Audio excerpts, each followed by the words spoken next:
a feature film. So the first slide will show you what I'm adapting, and the game I've chosen to adapt is Grand Theft Auto.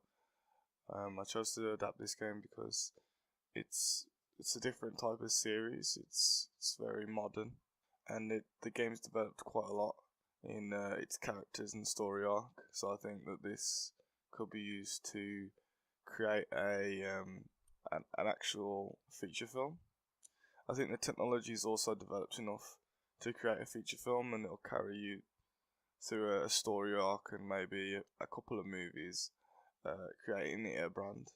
So moving on, what I'm adapting it into, I've already said that I'm adapting it into a feature film, so it'll have its own characters and set in its own universe, as well as using CGI and things like this. Will also help the development of the creation of this film.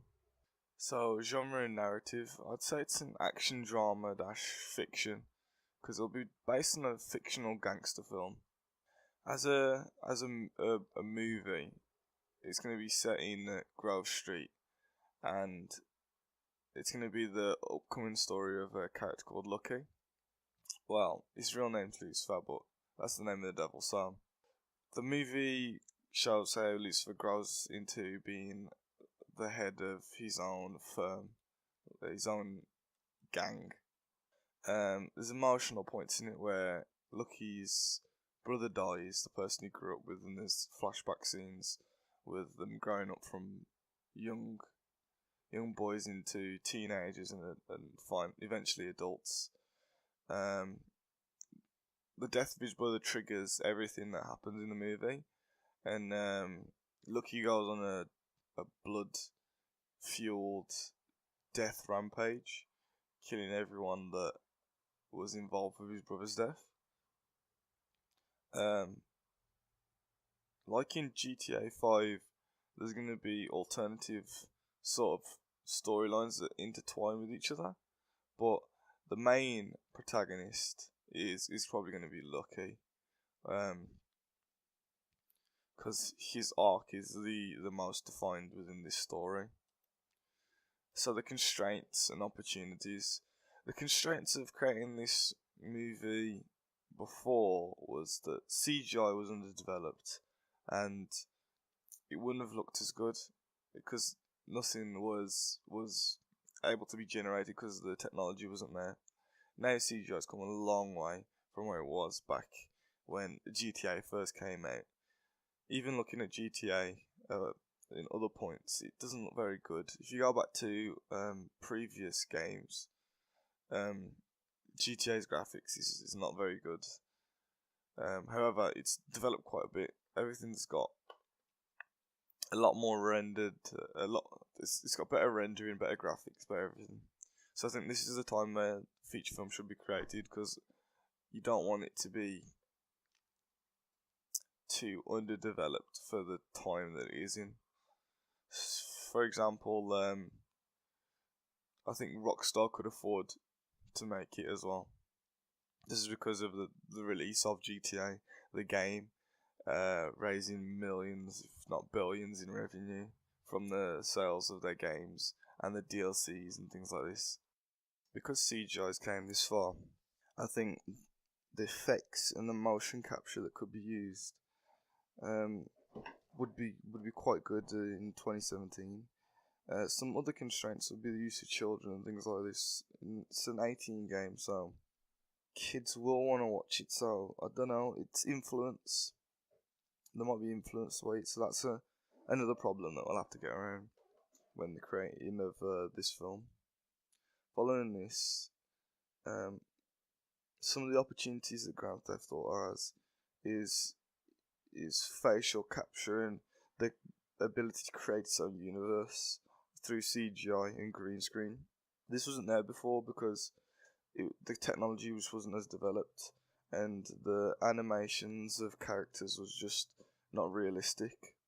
I think that in 2017 that you can create much bigger sets and construct much more wild imagination based characters, and I feel that this would do GTA as a movie justice. The primary audience for this would be males aged 18 to 28.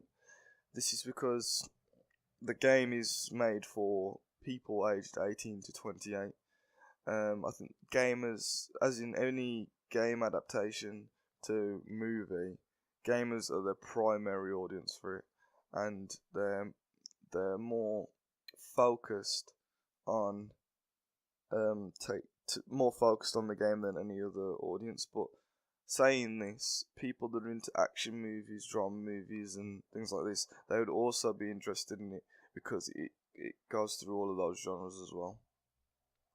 The secondary audience would be men older, so it'd be age 30 to 40, and this would be the secondary audience mainly because older men also play the game, and older men also are interested in movies that contain action and drama. The socio-economical class of this audience would be C1-B. This is because they're older and they've had more experience and they have better jobs than the primary audience, which would be D to C in their socio-economical class. Following this, the storyboard, I've cut into the final scene. So the storyboard shows what happened in not the final scene, but because it cuts back, it shows you how Lucky kills his brother's murderer, or the gangster that ordered his brother to be killed. And it shows you at the hotel where he's stopping for the night in his office. So the first part cuts to where an establishing shot of the building, and then Lucky steps in front of frame, and then the camera pans up, and then it cuts to where he's walked inside the building, and there's two gangsters beside the secretary, and then he pulls. All you see is blood splats on the secretary's face, suggesting that the two people have died. And then you see Lucky walk over to the escalator, and then it proceeds from there. The plan for my story is the whole movie is a revenge plot, sort of like John Wick. John Wick was a heavy inspiration for this, and I think the action scenes in John Wick 1 were the best action scenes created, as well as the cinematography for it and the use of colours. But it's going to have to be a little bit more toned down because Grand Theft Auto is about common petty criminals creating a better life for themselves, so they can't already be master assassins. This would appeal to the target audience because John Wick was also a very good movie and it did gross quite a lot. So basing my movie GTA on its kind of figures, then I think it should do quite well considering how much it cost to make and how much revenue it created. That's it for now. Thank you for listening.